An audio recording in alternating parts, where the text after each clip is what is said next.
Mr. Ambassador, Professor Eugene Klute, ladies and gentlemen, good evening.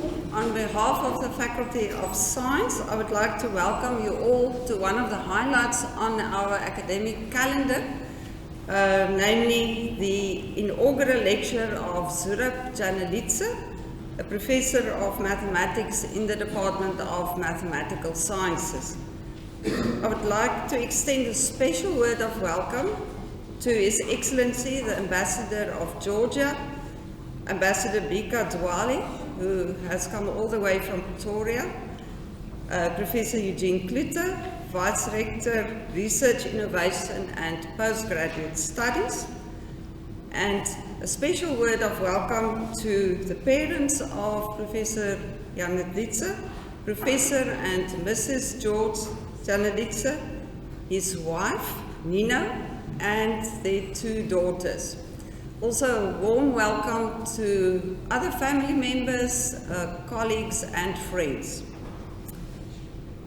Professor Zurab Janelidze completed his university studies at Tbilisi State University in Georgia, where he obtained his PhD in 2006. From 2007 until 2008, he was a postdoctoral fellow at the University of Cape Town, before being appointed at Stellenbosch University as a lecturer in 2009. He was subsequently promoted to senior lecturer, associate professor, and finally to full professor in 2019. His research expertise in categorical algebra, the merger of the fields of category theory and algebra, is well known. He enjoys considerable international recognition for his contributions in this field, as evidenced through the growing number of citations of his research work by some of the leading authorities in category theory, and invitations for research visits and lectures in countries such as Australia, Italy, Belgium, and others. Professor Janelidze serves on the editorial boards of two of the three main international journals in category theory. Furthermore, he has also promoted categorical algebra and universal algebra in South Africa by hosting seminars, mini-conferences, and many other activities locally. Professor Janelidze is also well known for his pedagogical skills and his innovative methods, both in teaching and assessing students' understanding of mathematics. He is the program leader for mathematical sciences and also the convener of the very popular Foundations of Abstract Mathematics. These are two modules offered at second and third year level of undergraduate study. These modules were specifically commended by the Departmental External Evaluation Panel in 2016 for addressing, and I quote, the many outspoken requests of students at many universities actually for stimulating and exciting mathematics, end of quote. Finally, something that many of you may not know about this talented mathematician, his hobbies include drawing, composition of classical music, and psychology. So, with this brief introduction, I would now like to call on Professor Janelidze to deliver his inaugural lecture, and after the lecture, Professor Ingrid Rwitsky, the Executive Head of Mathematical Sciences, will propose a vote of thanks. Thank you.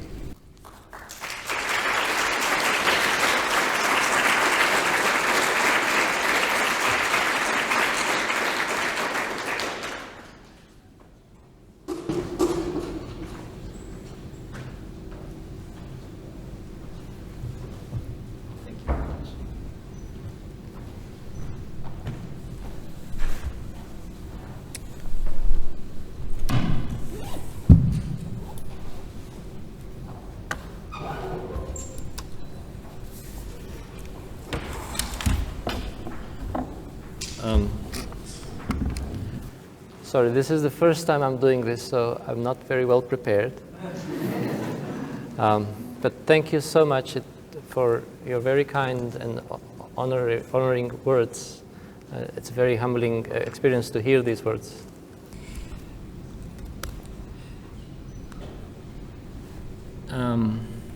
Right.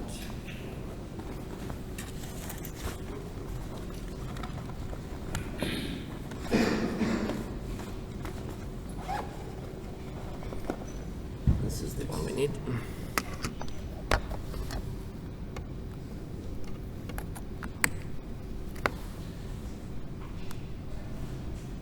Can we connect this? Do you know how to connect this one? So I think it's VGA and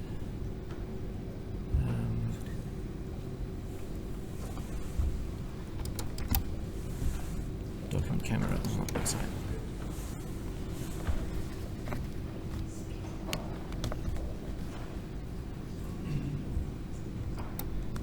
There we go.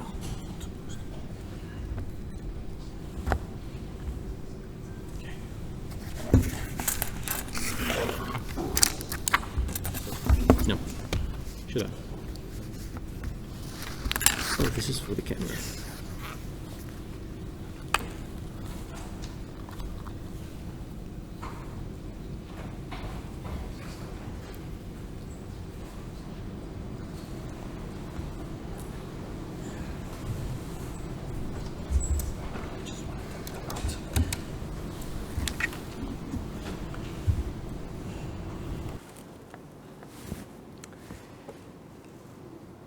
My apologies for the wait. Okay, so the title of the talk is Formulas and Forms in Categorical Algebra. The goal of the talk is to tell you in broad terms about my research in mathematics since 2003 all the way up to 2018. I have to start with a bit of introduction.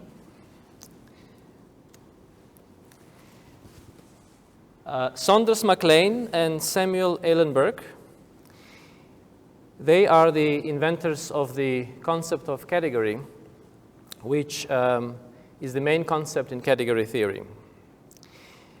A category is actually quite an intuitive concept. It consists of objects, relationships between them, which are called morphisms, and these relationships can be composed in a certain way. Now, these objects and abstracts, the objects and the morphisms are very abstract entities. We don't in advance give any further restrictions on them, but there is a certain way in which they're arranged among each other. And one intuition coming from the following example would be, we could declare the objects to be human beings and the morphisms between them to be ways of human beings communicating with each other. And so if Peter is telling something to Jane and Jane is telling something to John, then certain information is being passed from Peter to John, but Peter could also be talking to Mary. And so there can be two different ways of Peter communicating to John, one through Jane, the other through Mary. They don't have to be the same. And now these two arrows going from Peter to John, they represent composites of the arrows from Peter to Jane and Jane to John on the left side and the other one on the right side. So basically in a category, we have objects and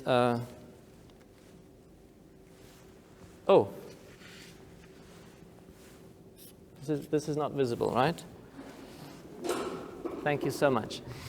Okay, so let's look at another example before we move on. Another way of thinking of a category is where the arrows are certain facts about the objects that relate them. For instance, if we take the objects to be numbers, let's pick out a few numbers, 2, 4, 6, and 12. 4 is divisible by 2, and that relationship can be encoded through an arrow. and 12 is divisible by 4, so there is another arrow there. And 6 is divisible by 2, 12 is divisible by 6. But then, of course, if 4 is divisible by 2 and 12 is divisible by 4, that would make 12 also divisible by 2. So we have the composites here as well. But in this case, the composites are equal because the arrow only represents the fact that something is divisible by something else. So in a category, we have objects and arrows between them. And when we have two arrows, we should be able to compose them. So that's the general definition. Subject to certain conditions I'm going to look at now. Now the composite will be written like this. So suppose these little stars represent the objects. And suppose we have an arrow from one to the other and so on. Now the composite of the blue arrow with the green arrow will give me the light blue arrow. And the composite of the green one with the red one will give me the orange one. And then I can further compose the blue and the red arrows. And let's denote that by that gray arrow. Or I could compose the blue one with the orange one. And now you see, these are different procedures. In the first case, the top arrow is obtained by first composing blue with the green, and then the resulting arrow was composed with the red one. Whereas in the bottom case, the order was the other way around. Now in a category, we require these two results to be the same. So if we introduce letters for representing these arrows, F, G, and H, then we can think of the light blue arrow as G circle F, like I showed on the picture here. And then the top arrow can be represented by such an expression where the brackets indicate what was composed first. So the G and the F were composed first, so that's why we have the brackets there. In the other case, the brackets are placed in a different spot, and now we want them to be equal to each other. And we can write this using a formula like this. This formula is called law of associativity. It's not something very strange for us. The same law of associativity works for adding numbers. If we add 1 and 2, and then add the result to 3, it's going to be the same as adding 1 to the sum of 2 and 3. But for example, for subtraction instead of addition, the law fails. So law of associativity is not always true. Sometimes it's true, sometimes it isn't. And so in a category, we require it to be true. Then there is another additional structure on the category. For every object, there is an arrow that goes from that object to itself. So if this object is A, then the arrow will be called like that, 1A. And the rule for that is that that behaves almost like number 1 for multiplication. So that multiplying anything by 1 will give us back the same thing. So identity composed with F is equal to F, and G composed with the identity is equal to G. So that's the identity law. Okay, so a typical mathematical lecture starts off like this, then it goes into more technicalities, there are more formulas, things get more complex, and then eventually you lose the audience completely. So, so I hope I'm not going to do that. Let's see what comes after this. Right, I missed it. Now it's too late. I wanted to say there with a green message appearing there that, in fact, a lot of things we do in mathematics can be encoded in terms of a suitable category. So mathematics studies certain mathematical objects, and very often the mathematical objects with the relationships between them form categories. Now, one of the most important examples of a category is the category of sets. There, in that category, the objects are something very specific. Well, at least for a mathematical point of view. It's still very abstract from the ordinary point of view. So the objects are now sets of certain things, and we don't care what they are. And a morphism from one object to another object is also something very particular. It is a way of mapping one set into the other set. And what a mapping does, it takes each object, each element, such a thing is called an element. It takes each element in this set, and it assigns to it some element in the other set. So there we go, we can have something like this. Basically, it's a function. So I think everyone in the audience knows what a function is. So a mapping is the same thing as a function, except that when we have a mapping, we have in advance fixed the domain and the codomain of the function. And it is important that all of the things in here get mapped somewhere. So that's one of the requirements of the function. And another requirement is that nothing can get mapped to two different things. So these are the conditions that defines a mathematical function or a mapping.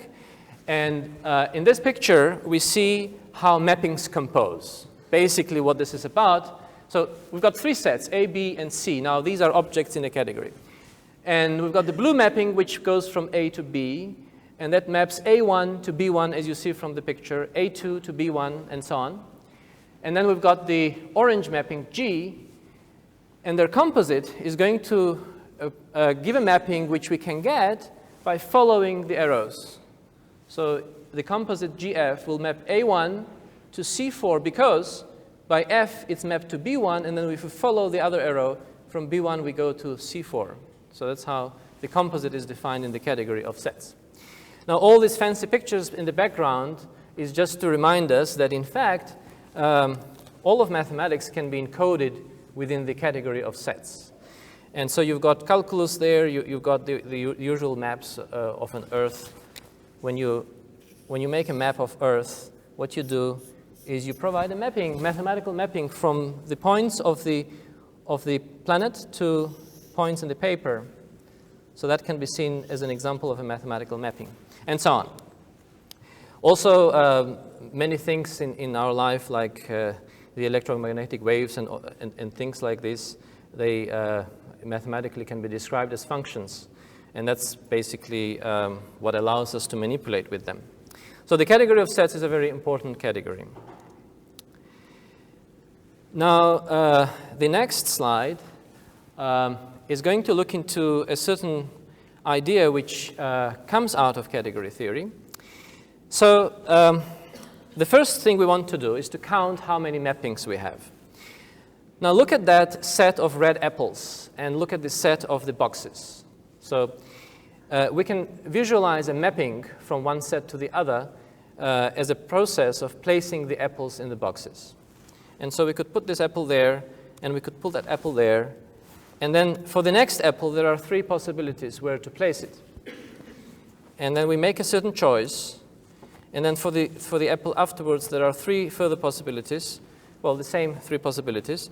But the previous choice didn't affect what we can do now.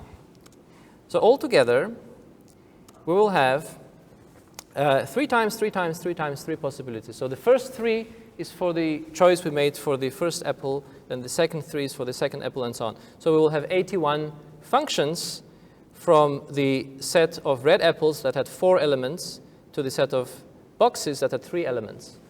And the pattern there is that we obtain one number raised to the power of another number. So if there are two sets, one has n many things in it, and the other one has m many things in it, then the number of functions or mappings from one set to the other will be, actually, it should be the other way around according to how I wrote it there, should be n to the power n, m. And we proved it by example on the case of apples. Now, there are certain nice relationships we can find with the powers.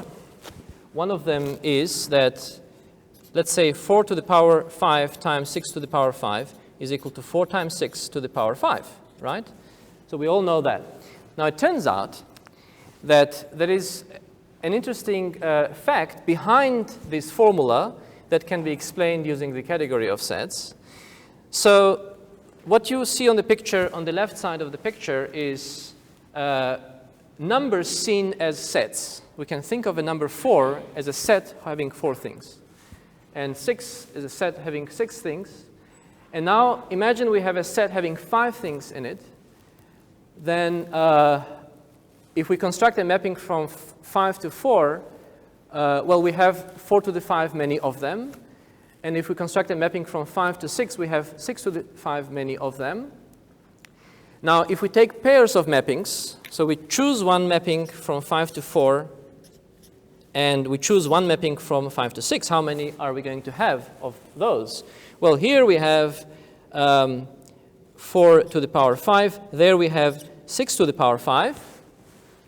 And by pairing them, we will have to take the product of these two numbers. And that is going to be equal to 796,000. No, it's actually 7,962,624, right? I copied down the number from the slide. So that's how many, but this number is also equal to 4 times 6 to the power 5. And there is a way to interpret this. How? We put 4 times 6 in the middle here.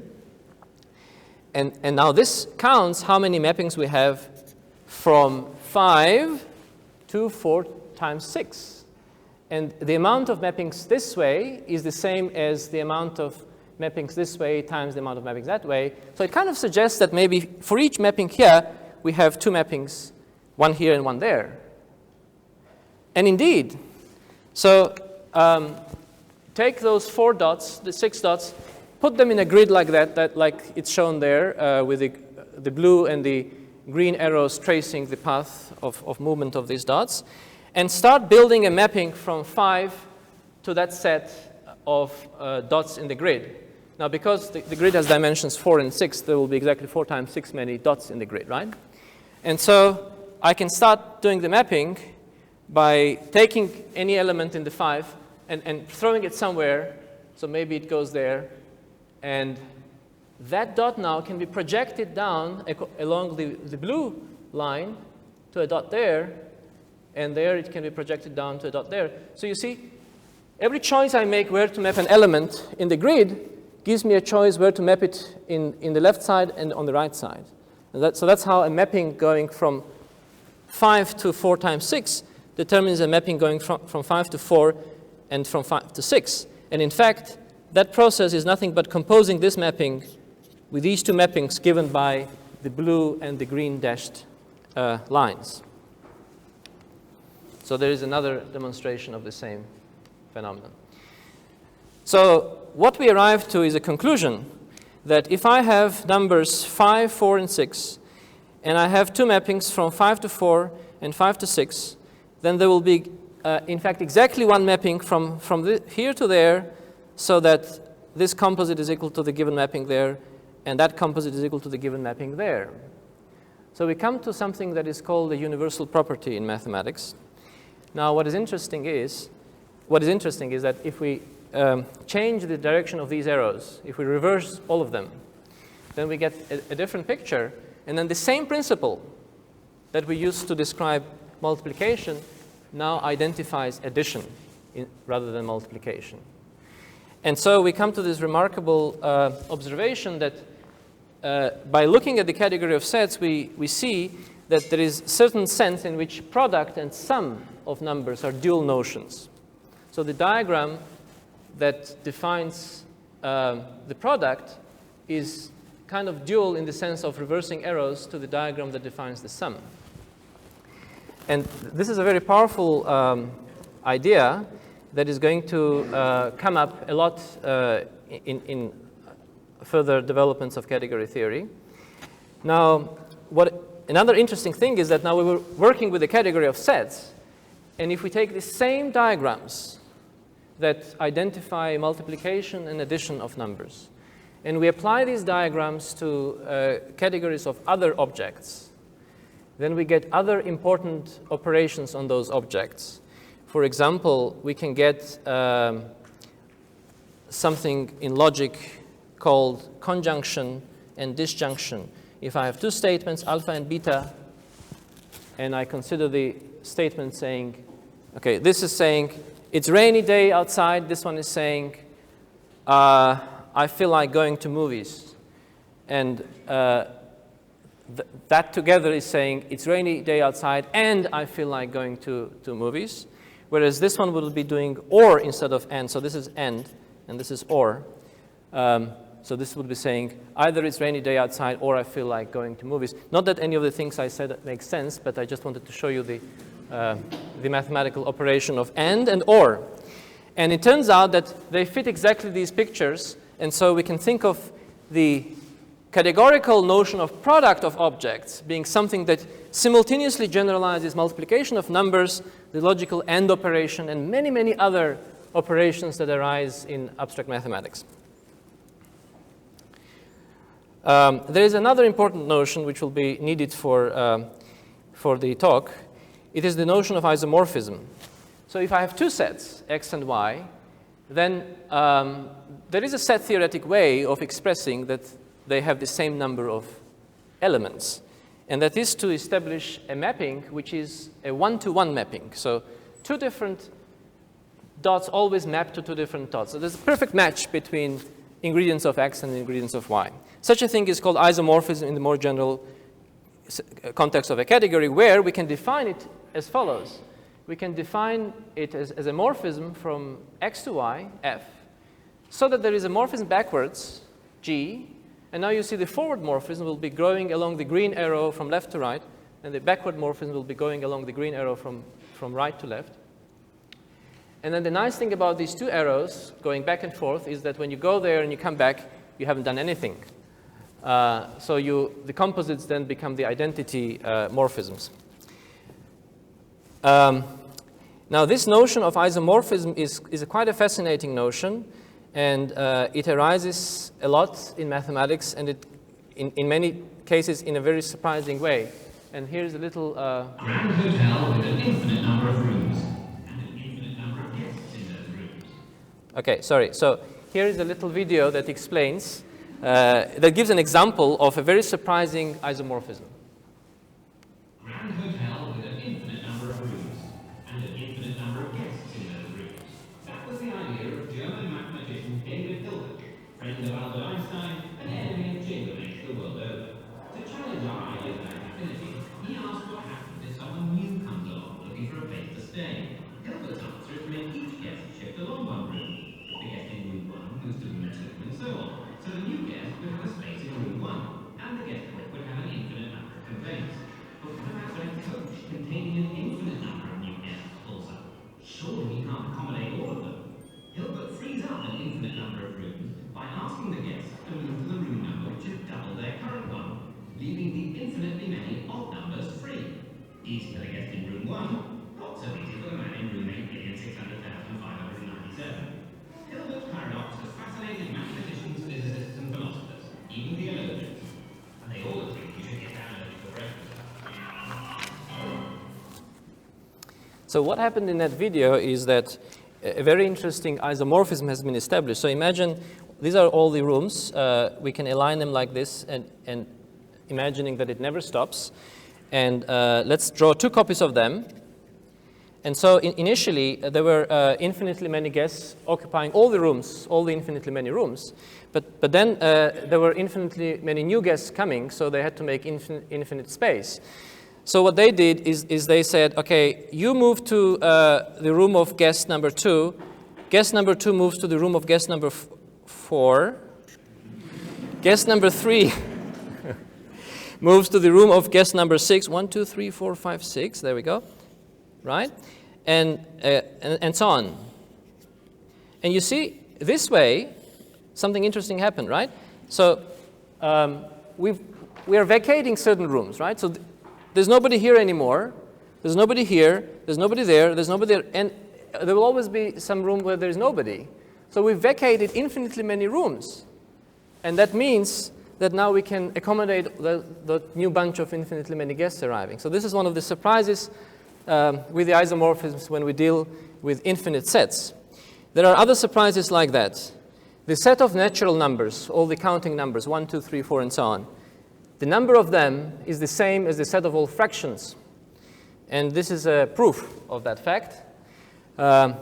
You can establish such a one-to-one mapping between natural numbers and the fractions.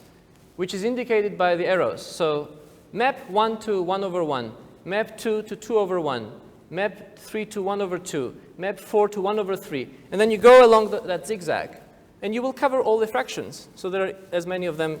Well, in some cases, you repeat some numbers, so you just skip those that you repeat. Because 2 over 2 is actually equal to 1 over 1. So we have to skip 2 over 2 and move to the next one. There are other facts like this. Unlike the rational numbers, if we take all the real numbers, these are the numbers that we can express using infinite decimals, then it turns out it's no longer isomorphic to the set of natural numbers, and there is a Cantor's diagonal argument proving that. I'm actually not going to go into that right now. A bit worried that I might not be able to fit everything in the allocated time. So the notion of isomorphism unifies notions of equality of quantities, but also of other things in mathematics, like equivalence of statements, and so on. Great. Now, next ingredient of the talk, formulas. Here is a little extract of a video, of a talk of Saunders Mac Lane. He's one of the inventors of category theory. He's going to tell us a bit about formulas. So, as that first transparency indicate, I'm following something that crops up somewhere in the Gilbert and Sullivan overture. I'm teeming with a lot of news about the square and the hypotenuse. Now, everybody knows this, but it's a dandy example of where mathematics begins. There it is. The square of the hypotenuse is the sum of the other two sides. I think it was known empirically, at least to the Egyptians, long before people started doing mathematics. And then came the wonderful fact that you could actually show that this is right. That you could prove that the Pythagorean theorem holds. I wrote out a very careful slide containing the proof and managed to lose it on the train coming up here. So I have a very sloppy one, but that doesn't matter. The proof of a mathematical theorem doesn't depend on drawing accurate pictures. It depends on knowing what you're doing. So it's okay if you don't have artistic skills, you can still do mathematics. Now, I wanted to show something very basic that describes the idea of a formula. So this formula, x squared plus y squared equals z squared. It is a formula that expresses a quite marvelous relationship between the lengths of a right-angle triangle. And that's in general what formulas are for, to express interesting relationships. So then in mathematics, what we do is we invent languages in such a way that whatever relationship we want to express, now we have the language so that in that language we can express it as a formula. But there are other things we can do with formulas. So it's not just for expressing relationships, it's also for asking interesting questions. Like another formula, which is actually a general version of the other one. With this formula, what we want to ask is, whereas here, the formula comes up from asking, here we've got some specific objects. What is the relationship between them? What is the formula that expresses that relationship?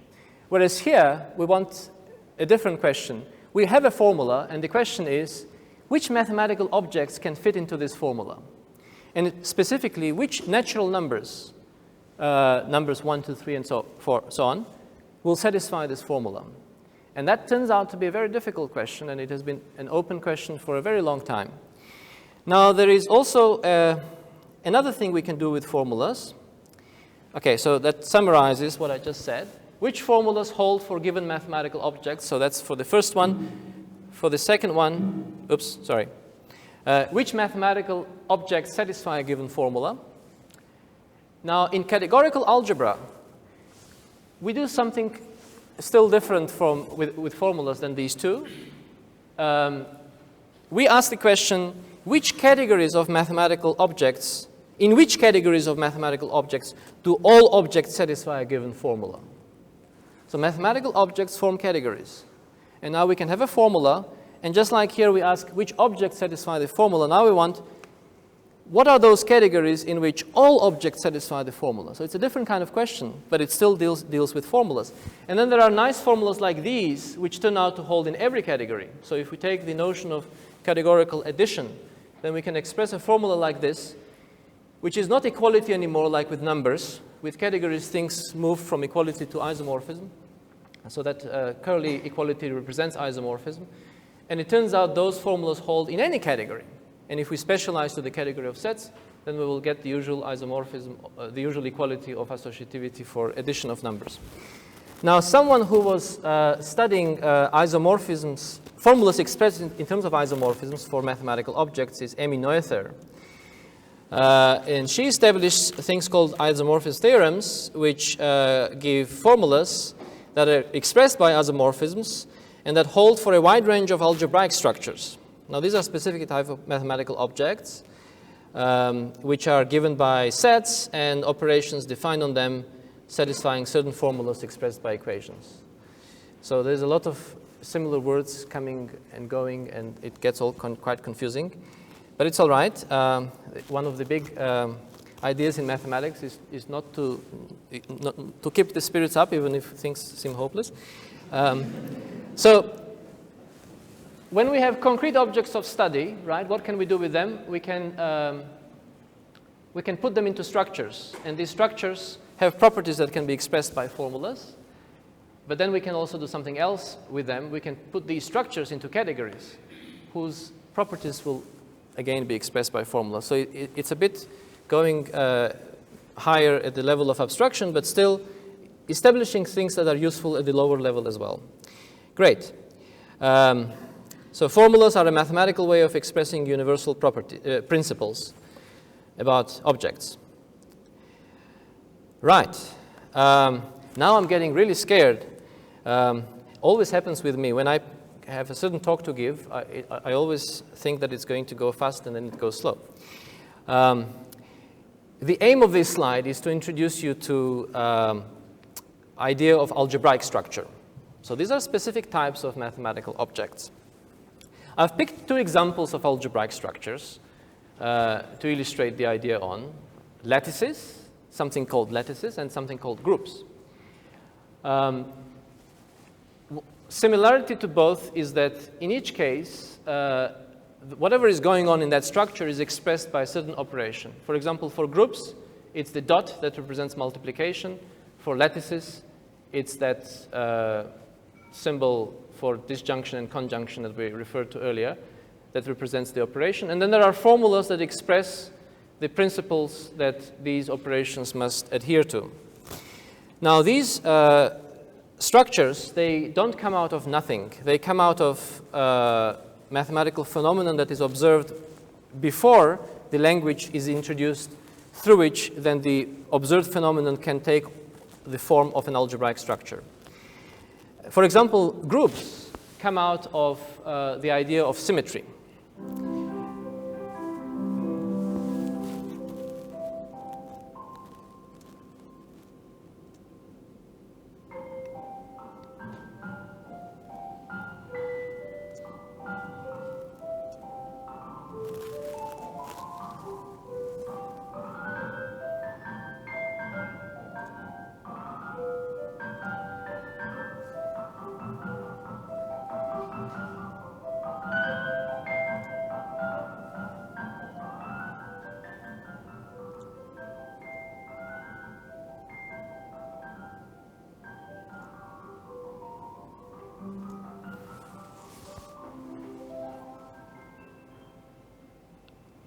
I needed that rest. What happened there? That shape we see, we recognize it as a symmetric shape. Now, what does it mean that the shape is symmetric? One way of thinking about a symmetry is that if we take the shape and we turn it around a little bit, it matches onto itself. So we've been turning around that shape all the time. And now, if I look at the arrow to keep track of what goes where, whatever was at the location 8 after the turn comes to location 3. And then on the left side diagram, I count down 8, so that's going to bring me down right at the end there. And then whatever was at 8 went to 3, so I can have an arrow connecting the 8th star with the 3rd star. So basically what that shows is that I'm representing the rotation in terms of a mapping. Whatever was at 3 goes to 6, so the 3rd star will be connected with the 6th star. And whatever was at 6 goes to 1, so we'll have that.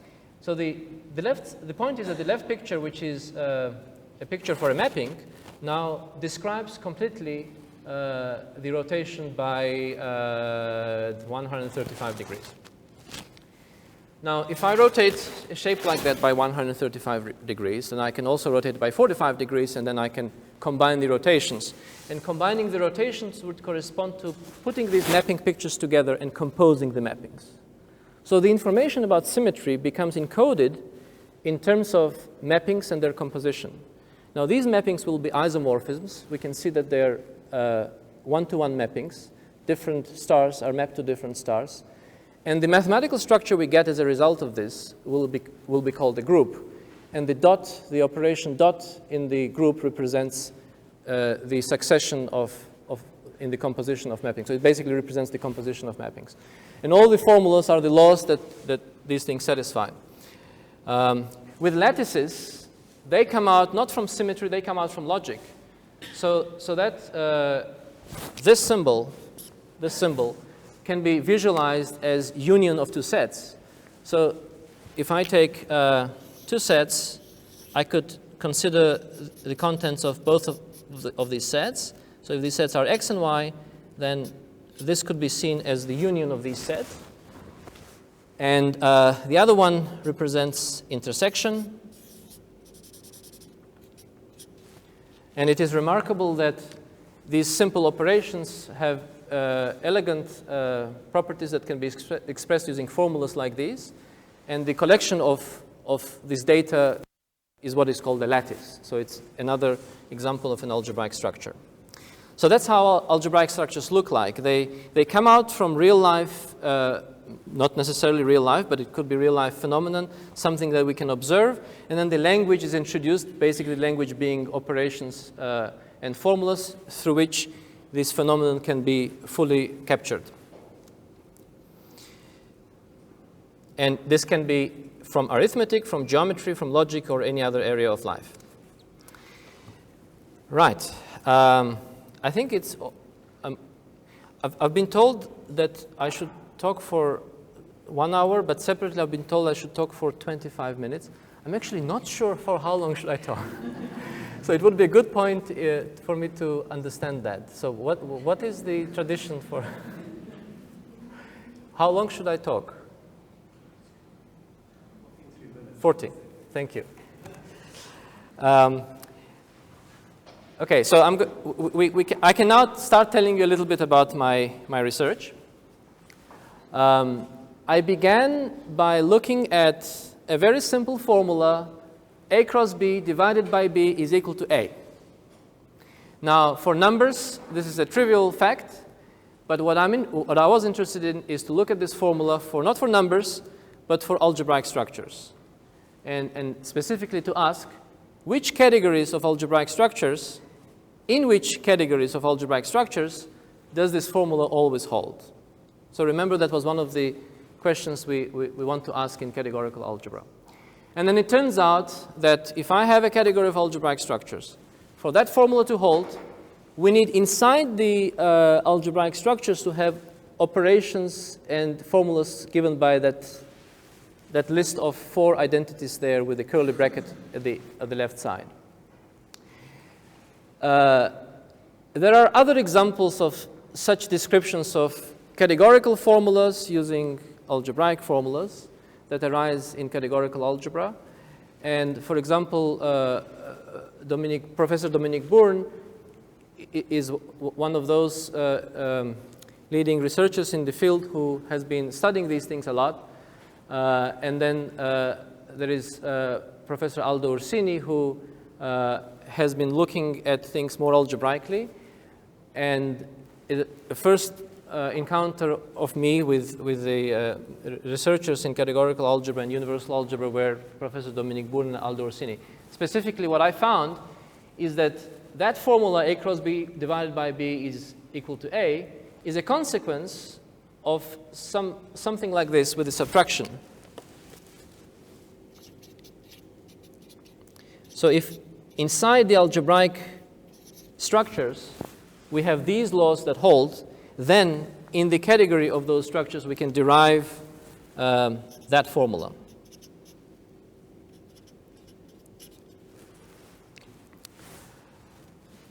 But this itself did not have any counterpart in category theory. So then I wondered what would be a categorical formula that would capture precisely this.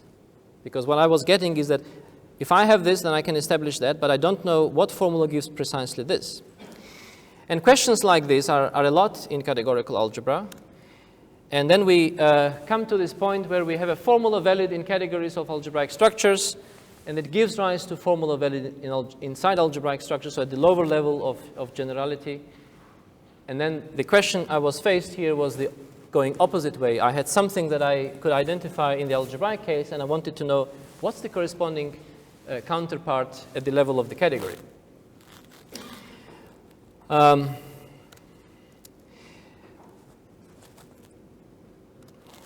Now, it turned out that there is a general method for doing this, for finding the categorical formulas out of the algebraic ones. And this method was eventually called the matrix method. And the method is quite simple, actually. So we take the algebraic formulas, then we put them into almost like a system of linear equations. Then we write down almost like the matrix of coefficients of the system of linear equations. Then we transpose the matrix, and then we interpret this matrix, the transposed matrix, in a different way. We interpret it this way. If there is some relationship from x to x, so that's the first row, and there is some relationship from 0 to x, then there must be some relationship from x to 0. So the formula we get is the bottom one here. And now that formula can be interpreted in any category. And it turns out that a category of algebraic structures will satisfy that formula if and only if each of the algebraic structures inside the category satisfy the other one. So we are able to describe how to get the higher level formula by a simple method.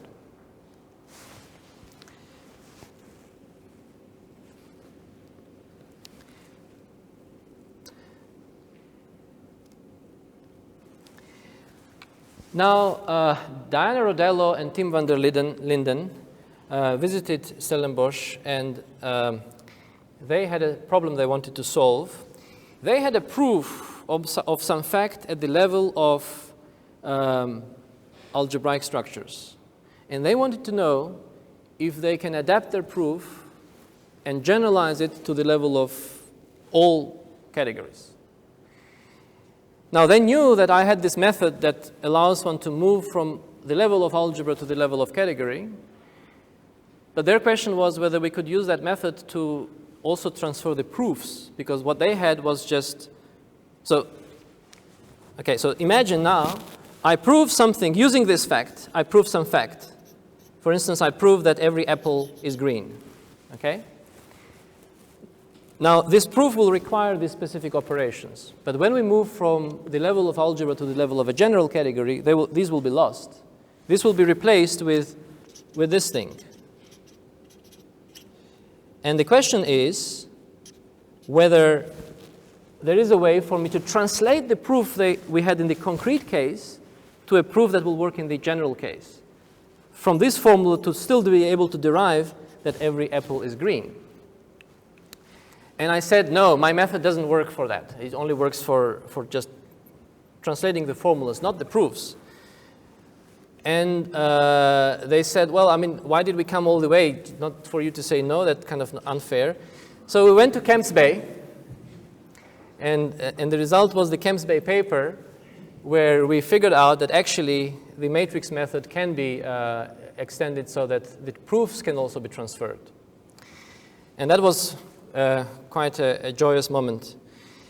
The background picture there shows one of the proofs we designed this way. It's quite complicated with all the entries in the matrix.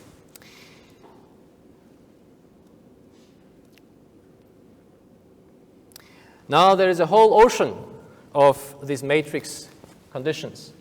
Each of these matrices that you see actually gives rise to some concept in category theory that was already studied, except some of them. For example, the mults of categories, they are very well known in categorical algebra, and they can be encoded by that matrix. The subtractive categories is the one that comes out of this thing. That's the notion that I introduced. Then there are unital and strongly unital categories that are encoded by matrices, and so on. This young gentleman, Michael Hofnagel, he pioneered the study of majority categories. So they were not introduced before him. He took this matrix and used the matrix to get the categorical conditions, and then he went on studying these things. And it turns out that their study can be seen as a pioneering work for getting a category theoretic study of lattices. Remember, lattices and groups were among the two important mathematical algebraic structures. And I didn't ask his permission to include these photos, especially the other one, where you can see that someone is surfing, and I wonder who it is.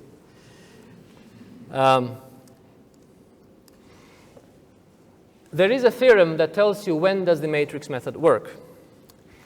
And so it works for quite a lot of cases, and some of these are displayed in the slide. I think I'm going to skip through these ones a bit. So this is a refinement of the method. It takes us to the idea of taking a formula like this and literally copying it at the level of a category and making it work. So not having to go through weird transformation such as this. And that deals with the idea of taking two arrows in a category and basically subtracting them, but subject to the provision that when we subtract them, then the output of the arrow has moved away from the original one. But there is a nice arrow connecting them, which is called the approximation. And if that arrow has nice properties, then we can actually transfer all the techniques given from the algebraic context to the general context. This is from the joint work with Dominique Bourne. And something quite surprising came out, an implication of this theory by Pierre-Alain Jacquemin, who visited me for a couple of months. He obtained theorems of representation for categories defined by these things. Basically what he says is, he says, take a category in which formula corresponding to this holds, and I can give you a larger category which will be an algebraic category in which your original category, which was an abstract thing, can be fully embedded. And this is a very, very, I mean, in general in mathematics, embedding theorems are quite powerful things. And so in this case, this theorem gives a very powerful technique of making use of the algebraic information to work at the level of a general category. Now, a short path of mine going from that formula to subtractive categories, then the matrix method, then the theory of approximate operations. There is another place to which subtractive categories lead. These are called homological diagram lemmas. And I can see now that I'm not going to be able to fully explain them, but at least there is a video that partially explains it. Before we move to the video, it more or less looks like this. So we have a diagram, and we want to send information back and forth in the diagram. So we've got something there, we map it there, and it maps to a special element called the zero element. And what we want is to prove that if it maps to the zero element, then it must be able to come from the left-hand side, from some element. Now, that information we want to establish at the top row, but we know that the same does work for all the other rows and columns. So what we end up doing is chasing along the diagram. So we move that down there, we go down there, then further down. Then it moves to the zero because of the information we had for the middle column. And then because of that, well, because of the horizontal row, there must be something coming. So I'm not explaining this well, but just imagine that there is a nice game you can play with a diagram like this. And eventually, you come to what you wanted to do. And there you go. And now the shapes of these diagrams could be quite bizarre. And according to the shapes, you can give funny names to them. For instance, there is something called a snake lemma. And there is a movie about it.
Okay.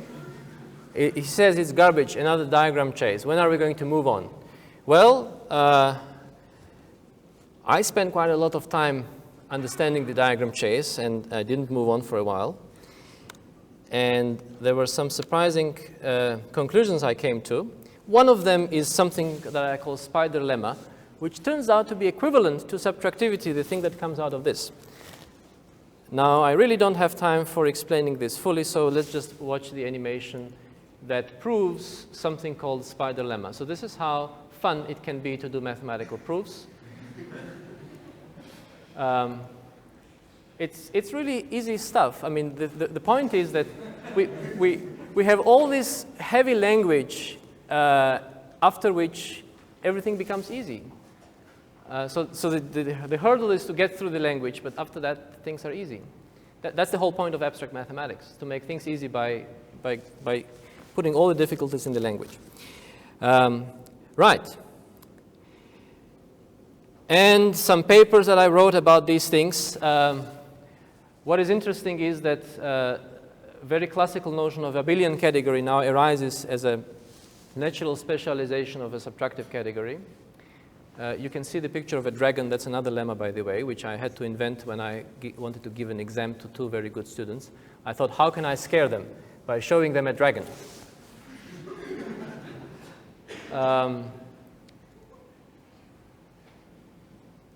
And then there is a completely different approach to diagram lemmas and chasing by Marco Grandis. And I didn't like that. I want things to be one, unified. So I thought, is there a way to put them together? Now, this picture shows you all possible layers of generality leading from the very basic idea of symmetry to something called a semi-abelian category on one side. On the other side, we go to Grandis' homological category. And then there is a gap there. There doesn't seem to be a way to bring them together. And so I set my task to fill that gap and to see if they can be unified, just because the two names coincided. So on one side, it was called homological category. On the other side, it was also called homological category. I thought, it's a pity to have the same name for two things that are different. And so it turns out that they are the same, actually. They can be put together. And the notion that does that is called the Noetherian form. That gave rise to a very successful collaboration with a student, Thomas Wakel, who obtained Chancellor's Medal. He moved then to Tennessee, and this is a photo of him graduating for his PhD studies together with his wife, who was also a student of mathematics here at Stellenbosch. And with quite a surprise, this elaboration of this diagram chasing technique and the unification of two different homological categories gave us a solution to a question that was originally studied by MacLean in the 1950s. The question was to find an axiomatic framework for expressing duality phenomena for groups. And the question was abandoned later on because it seemed impossible to do any progress there. In the full generality, in the more special case of so-called commutative groups, this notion gives that of abelian category. But in the general case, the question was open, and it turns out that these Noetherian forms, which put together those homological contexts, are the right context that actually MacLean was looking for. Now, the term form has many different meanings in mathematics. And so there are various forms of forms. Alexander Grothendieck, who looks like a wizard on that picture, William Lovier and Guillaume Brumer, they all actually use that same concept. The name was given by me, but the mathematical object was there a long time ago. And so in Grothendieck's work, something he calls bifibration. A Noetherian form is a special type of bifibration. Guillaume Brumer was studying topological functors. A form is a generalization of a topological functor. And in logic, you can apply forms to formalize logic in the language of category theory. So these forms are quite widespread and useful things. But their application to algebra was a missing gap in the whole story. And that gap was filled. And there is a very fascinating way in which you can think of a Noetherian form as information being transmitted from different agents. And in fact, the axioms of a Noetherian form are very, very intuitive. I don't have time to explain that to you now. They are very intuitive, and perhaps they can be applied to information theory and computer science. This is another animal. This is the butterfly lemma, which can be proved in that context. And again, it establishes a certain isomorphism theorem.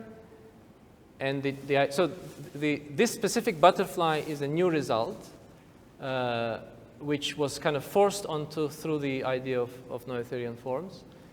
And the proof is to go along, to do the diagram chasing along that line and then the symmetric one.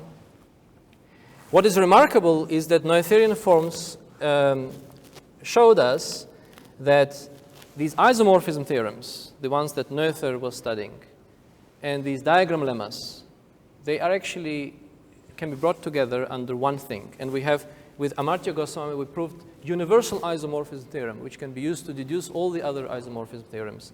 And the same technique can be used to deduce the lemmas in homological algebra. And then there is this slide, which is my first paper on the subject. It turns out there is a beautiful formula, which I noticed was common to two different contexts, that of Grandis and the other one.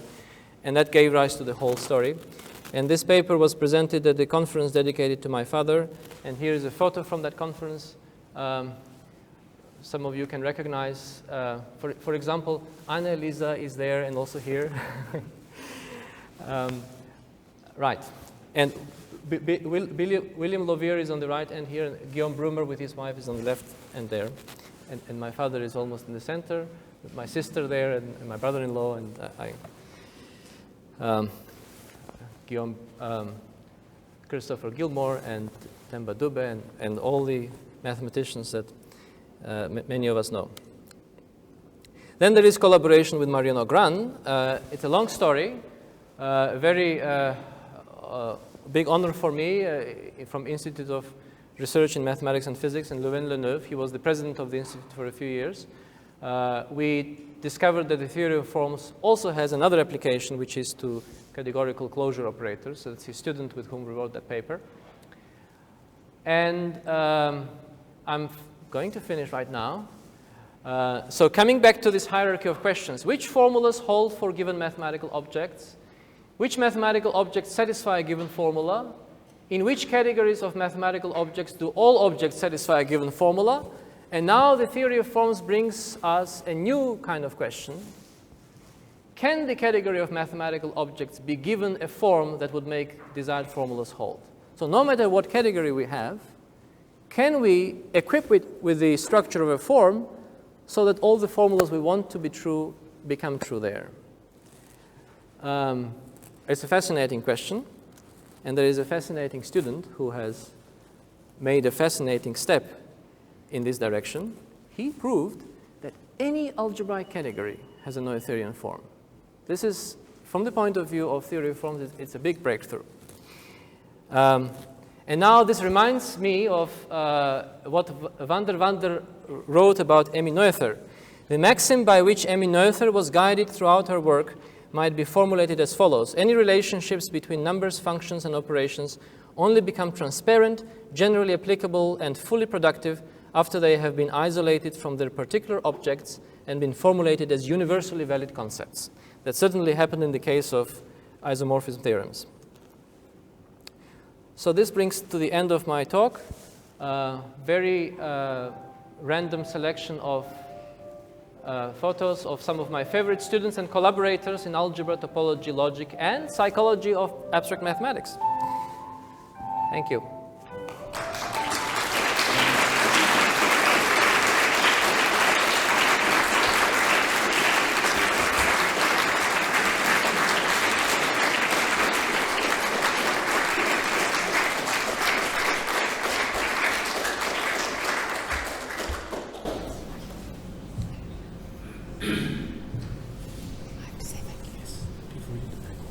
I'm sorry, I was so nervous and all of that, I didn't thank anyone. And thank you so much to everyone who is here, and to my family, my parents, and thank you so much to Professor Ingrid Rawitsky, who has been taking such a good care of me in the university. When I received your email on my Gmail account, 2 days before the deadline of submitting application for lectureship at Stellenbosch, I was very excited. And then this university is such a wonderful place. I'm really, really privileged to be here, and I feel like I'm really the best spot on our planet. Thank you very much.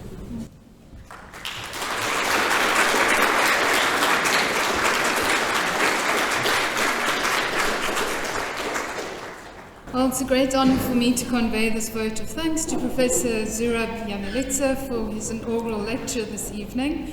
I remember 2009 when he started here as a lecturer, and to think in 11 years he's now a professor in this environment. So congratulations, Zurab. And thank you too for providing us with a unique experience of looking inside mathematical structures, in particular algebraic structures.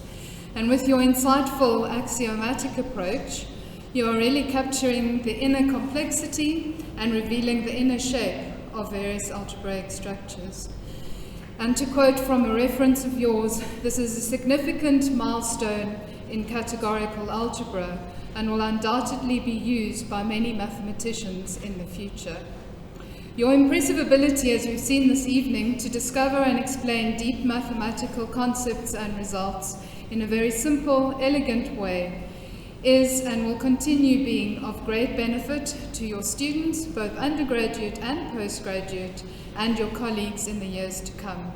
We look forward to your future discoveries along what you refer to as your new mathematical exploration, and to your contributions towards shaping the intellectual and mathematical landscape at Stellenbosch University and beyond. So thank you, Zurab. Thank you too to each of you who joined us this evening to celebrate the significant milestone for Zurab. It has been an honor also to welcome the Ambassador of Georgia, His Excellency to Stellenbosch University. And I'd like to invite you all to engage further with Zurab while enjoying refreshments in the area that's leading into this lecture hall. Thank you very much.